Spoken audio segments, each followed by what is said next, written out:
Hello traders, welcome to my new video. So आज कुछ trade लिए हैं तो बिना टाइम वेस्ट करे मैं उसको डीपली एक्सप्लेन करने की कोशिश करता हूं। ठीक है, प्योर प्राइस एक्शन के बिहाफ पे जैसे मैं ट्रेड करता हूं। ठीक है, तो ये मेरी पहली ट्रेड मैं अभी बताता हूं मार्केट के अंदर मैंने क्या देखा जो मैंने पहली ट्रेड प्लेस करी। देखिए, जब चार्ट ओपन हुआ मैंने देखा मार्केट डाउन ट्रेंड में चल रहा था। एक मिनट, मैं आपको एक चीज़ दिखाता हूँ। मार्केट क्या चल रही थी? Impulsive wave, corrective wave, impulsive wave. अब इस पॉइंट से करेक्टिव वेव स्टार्ट हुई और यहाँ तक गई, राइट। अब इम्पल्सिव वेव जब यहाँ पर एंड हुई और यहाँ से करेक्टिव वेव जब स्टार्ट हुई, ये लास्ट कैंडल। अगर मैं आपसे पूछूं कि मार्केट में डिमांड खत्म हुई है कि अभी भी डिमांड है, तो अब ये चीज़ देख के क्या पता लग रहा है? मार्केट में डिमांड बहुत ज़्यादा है। तो अब हुआ क्या? मार्केट जब impulsive wave, corrective wave, impulsive wave के बाद करेक्टिव वेव जब इस पॉइंट से स्टार्ट होकर यहाँ एंड हुई और सेलर दोबारा नीचे आने के लिए रेडी हुआ तो मैंने यहाँ पर, मैं प्ले करता हूँ वीडियो, मैंने ट्रेड्स लगा रखी हैं तो मैं उनको रिकॉर्ड करा था, तो मैं आपको उसको एक्सप्लेन करता हूँ डीपली। देखो, ये मेरा कर्सर है। अब देखना, मैं इस कर्सर को देख रहा हूँ क्योंकि करेक्शन ने अभी तक मोमेंटम लॉस नहीं करा। देखो इस कैंडल को, अभी डिमांड बहुत ज़्यादा है। अब मेरे को ये था कि ये सेलर की कैंडल इस लेवल को ब्रेक करके यहाँ पे क्लोजिंग दे दे तो मैं कॉल के साथ जाऊंगा। ध्यान से देखो, मैं बार बार, देखो अभी भी मेरा कर्सर इसके लो पे लगा हुआ है। क्यों? मुझे पता है यहाँ से जो करेक्शन स्टार्ट हुई है अभी तक मोमेंटम लॉस नहीं हुआ। बायर का लो टूटेगा और इसकी क्लोजिंग अगर इस सपोर्ट लेवल पे होगी तो डेफिनेटली बायर आएगा, क्योंकि ये बायर अपने ही एरिया से एंट्री करने की कोशिश करेगा। मैं बार बार इसी वजह से यहाँ पर जो कर्सर है वो रखने की कोशिश रख के देखने की कोशिश कर रहा था। ठीक है, देखते हैं आगे क्या होता है।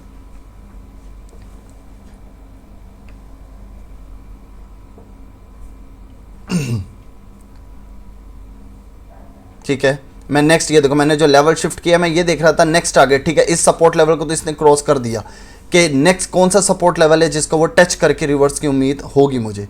ठीक है, तो अब मैंने ये सपोर्ट लेवल की नीचे वाली लाइन लगाई है और मैंने यहाँ पे ली कॉल की ट्रेड। अब कॉल की ट्रेड लेने का रीज़न मैं आपको बताता हूँ। पहली चीज़, करेक्शन जब यहाँ से स्टार्ट हुई और यहाँ तक गई, क्या करेक्शन ने बायर की लास्ट कैंडल, मदर कैंडल क्या बता रही है? क्या मोमेंटम लॉस हुआ? नहीं हुआ। बायर बहुत स्ट्रॉन्ग है विद स्ट्रॉन्ग प्रेशर। ठीक है ना। तो इसका लो किसने तोड़ा? इस कैंडल ने। इस कैंडल ने इस लेवल, इस बायर का लो तोड़ के एक सपोर्ट लेवल का भी ब्रेकआउट किया और एक काफी गैप क्रिएट किया है। तो ऐसे टाइम पे मुझे पता है जब इस टाइप की कैंडल का जब लो टूटता है, साथ सपोर्ट लेवल भी टूटता है, तो ये वाली कैंडल एंट्री करने की कोशिश करती है एज अ रिट्रेसमेंट।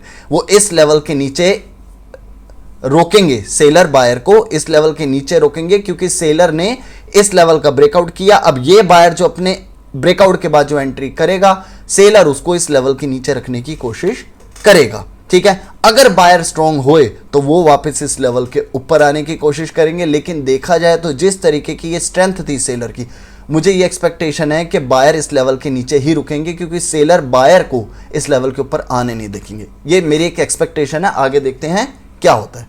तो मेरी ट्रेड लेने का लॉजिक समझ आया। करेक्शन ने अभी मोमेंटम लॉस नहीं करा, तो जब करेक्शन का मोमेंटम लॉस नहीं हुआ तो सेलर उसका एरिया तोड़ेगा, तो वो तो एज अ रिट्रेसमेंट या वापस अंदर घुसने के लिए एंट्री करेगा ना। तो इसी वजह से यहां पे मैं एक रिट्रेसमेंट के साथ कॉल की ट्रेड प्लेस करी। देखते हैं क्या होता है।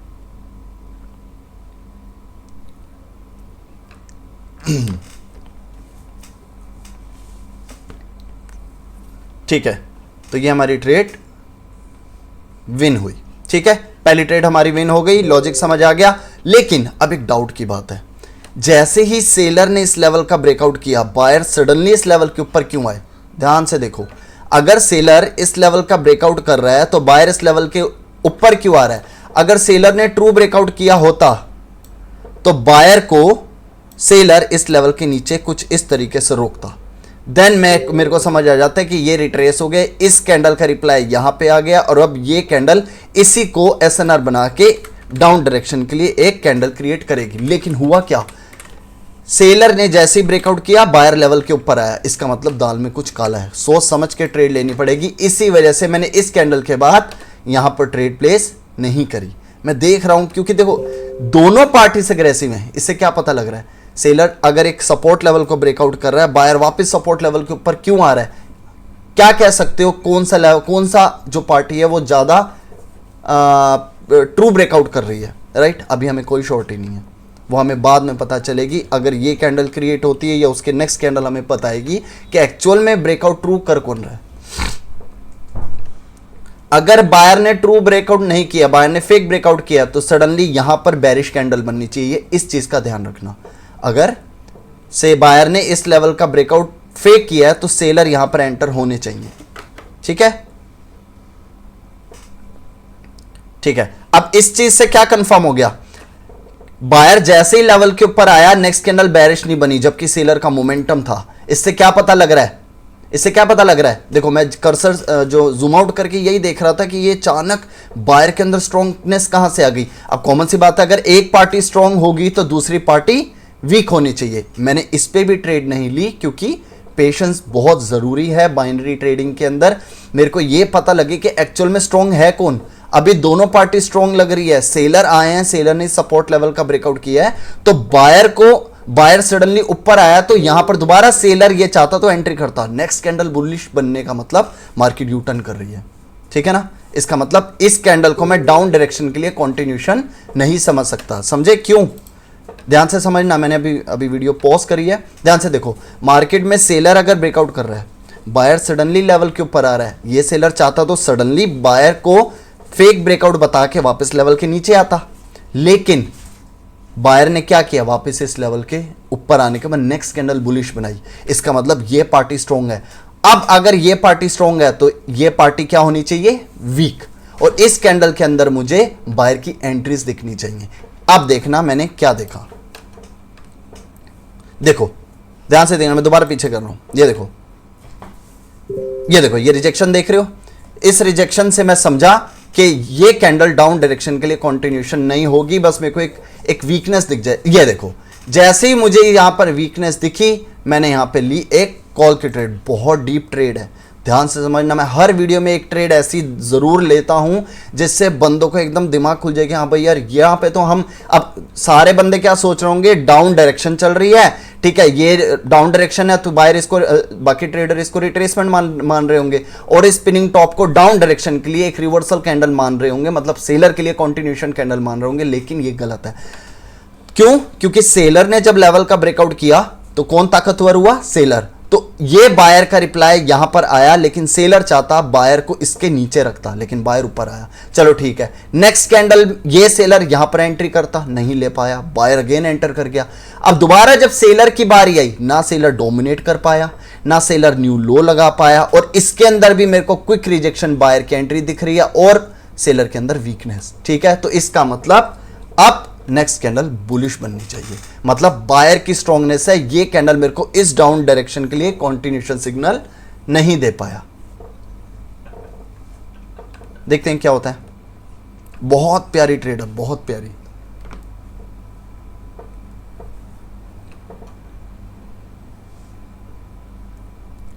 ठीक है,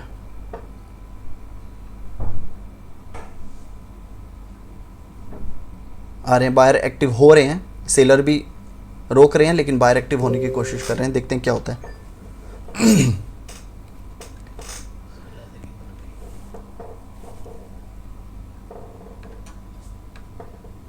बायर के आने के बाद सेलर की वीकनेस, बहुत प्यारी ट्रेड है। ये डाउन डायरेक्शन के लिए कंटिन्यूशन कैंडल नहीं है, ये इस सेलर के लिए वीकनेस है। सेलर स्ट्रॉन्ग होते तो इस बायर को यहां पर भी रोक सकते थे, यहां पर भी बेरिश कैंडल बना सकते थे, नहीं बना पाए, और जब मौका मिला तो एकदम वीक कैंडल बनी, ये हमारी ट्रेड विन हुई।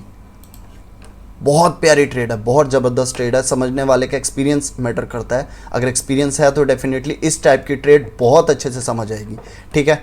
तो आगे देखते हैं। इसी तरीके के मैं सिग्नल्स भी देता हूं, ठीक है। किसी को भी सिग्नल सर्विसेज ज्वाइन करनी है तो मेरे डिस्क्रिप्शन लिंक के डिस्क्रिप्शन के अंदर मेरा लिंक भी मिल जाएगा, वहां से भी ज्वाइन कर सकते हो। पब्लिक ग्रुप के अंदर भी मेरा पिन मैसेज है, उसके अंदर भी डिटेल्स आपको सारी मिल जाएंगी, कैसे आप ज्वाइन कर सकते हो, क्या क्या तरीके से मैं देता हूँ, कब देता हूँ ट्रेड, सब कुछ A to Z, ठीक है। और इस तरीके की नॉलेज भी चाहिए हो तो डेफिनेटली आप नॉलेज भी ले सकते हो मेरा कोर्स लेके, ठीक है ना। ठीक है, तो मैंने अब ये पेयर चेंज किया, पेयर चेंज कर, क्योंकि उसके अंदर अब मार्केट ज़्यादा मैनिपुलेशन क्रिएट कर सकती थी, क्योंकि मार्केट यू टर्न कर रही थी। यू टर्न के टाइम पे ट्रेड नहीं लेनी चाहिए, वेट करना चाहिए जब तक डायरेक्शन कंफर्म ना हो जाए। इसलिए मैंने पेयर चेंज कर लिया, क्योंकि उसमें अभी डायरेक्शन कंफर्म होने में टाइम लगता, तो मैंने अब नेक्स्ट पेयर चेंज कर लिया। ठीक है, अब यहां पर देखो, यहां पर देखा मैंने एक सपोर्ट लेवल, सपोर्ट लेवल के बाद सेलर ने इस पॉइंट को टच करके रिजेक्शन दी। अब देखना, ये भी बहुत प्यारी ट्रेड है। ये ली मैंने एक पुट की,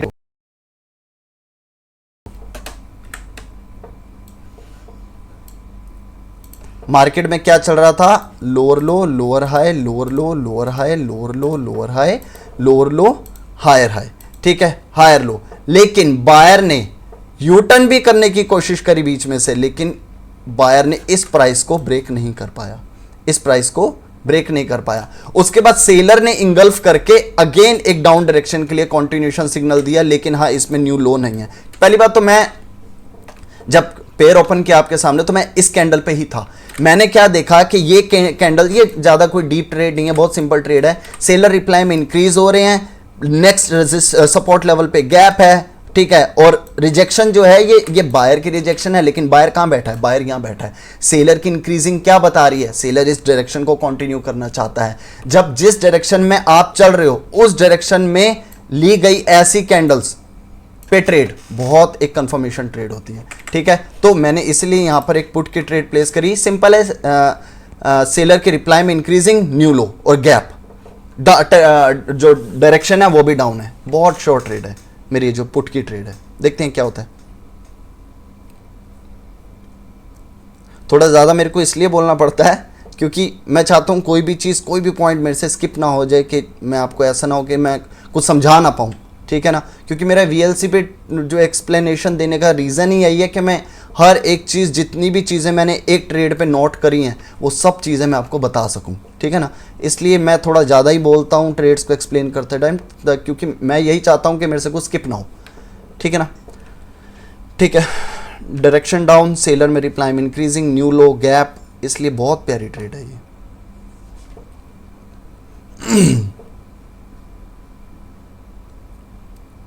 5 4 3 2 1, ये हमारी ट्रेड विन हो गई। बहुत प्यारी ट्रेड है, बहुत प्यारी। ठीक है, मैं अब थोड़ा फास्ट फॉरवर्ड करता हूं, क्योंकि अब मैंने यहां पर देखो, यहां पर पुट की ट्रेड क्यों नहीं ली, ध्यान से देखना। मैंने यहां पर पुट की ट्रेड इसलिए नहीं ली क्योंकि सेलर के अंदर वीकनेस नहीं आई। इसका मतलब सप्लाई है, लेकिन सप्लाई है मतलब अगर सेलर ताकतवर है तो सेलर न्यू लो लगा सकता था ना। सेलर को न्यू लो किसने नहीं लगाने दिया, बायर ने। इसका मतलब यहां पर कुछ प्रॉब्लम है। अगर यहां पर अगर सेलर के बिहाफ पे देखूं, सेलर रिप्लाई में इक्वल है, तो सेलर की एक और कैंडल बननी चाहिए, लेकिन मैं रिस्क नहीं ले सकता। बननी चाहिए से नहीं होता कुछ, मेरे को कंफर्मेशन है तो ही मैं ट्रेड लूंगा। अगर ये न्यू लो इसके नीचे यहां पर भी न्यू लो लगाती तो मैं यहां पुट के साथ जाता, लेकिन इसने बिल्कुल भी न्यू लो नहीं लगाया। इसका मतलब यहां पर बायर एक्टिव है, इसलिए मैंने यहां पर वेट करा कि मैं सेलर के स्ट्रॉन्गनेस को देख के सेलर के साथ जाऊं, या न्यू लो नहीं लगा पाया, बायर एक्टिव है तो मैं बायर के साथ जाऊं। तो मैंने यहां वेट किया। अब देखो यहां पर फिर डायरेक्ट बुलिश कैंडल बन गई, इसी वजह से यहां पर मैंने वेट करा, क्योंकि मेरे को रिस्क लग रहा था। ठीक है ना, अब यहां पर सेलर की इंक्रीजिंग के इक्वालिटी के बाद भी सेलर न्यू लो नहीं लगा पाया और बायर की कैंडल डायरेक्ट आ गई। तो मैं यहां पर भी अभी डाउट में हूं कि मैं क्या करूं। ठीक है ना, क्योंकि डायरेक्शन डाउन है, एक सिंगल कैंडल को देख के मैं कॉल या पुट नहीं ले सकता। समझे, मैं थोड़ा सा आगे बढ़ाता हूं।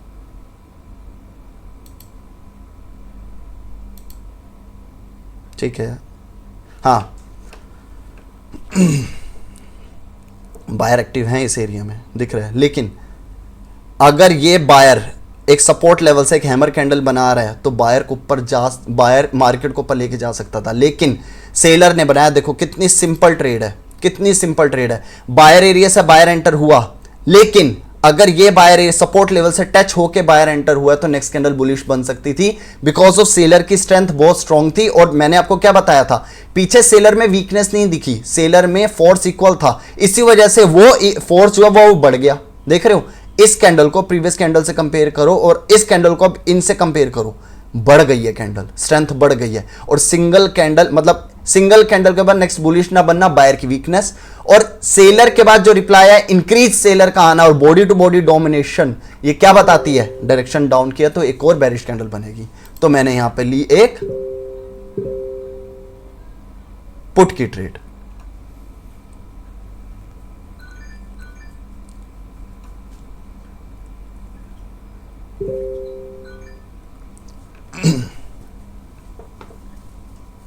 मेरे को यहां पे एक उम्मीद थी कि मार्केट के अंदर ये गैप फिल होगा।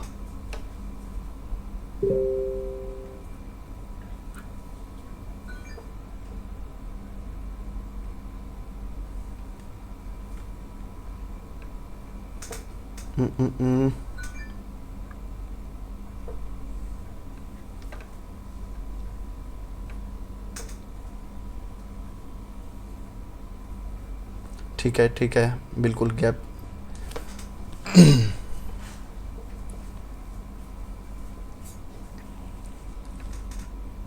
Very good very good very good. ये देखो, ये हमारी ट्रेड विन हुई। देखो एक्चुअल में विन नहीं हुई, देखो यहां पे अभी दिखेगा ये प्रॉफिट नहीं हुआ। क्यों? हमारी जो ट्रेड लगी हुई थी टाइमर पे लगी हुई थी, ठीक है, जिस वजह से मैंने जो थोड़ी लेट ट्रेड ली है 2-5 सेकंड, वो 2-5 सेकंड यहां कवर हो गए। इस वजह से यहां पे जो मेरा प्रॉफिट बनी बेरिश कैंडल, जो कि मैंने बोला था सेलर की इंक्रीजिंग के बाद, ठीक है, वीडियो एकदम हो गई। ठीक है, वीडियो अच्छी लगी हो तो लाइक शेयर सब्सक्राइब जरूर करना। आज के लिए इतना काफी करते हैं। Okay, thank you, bye.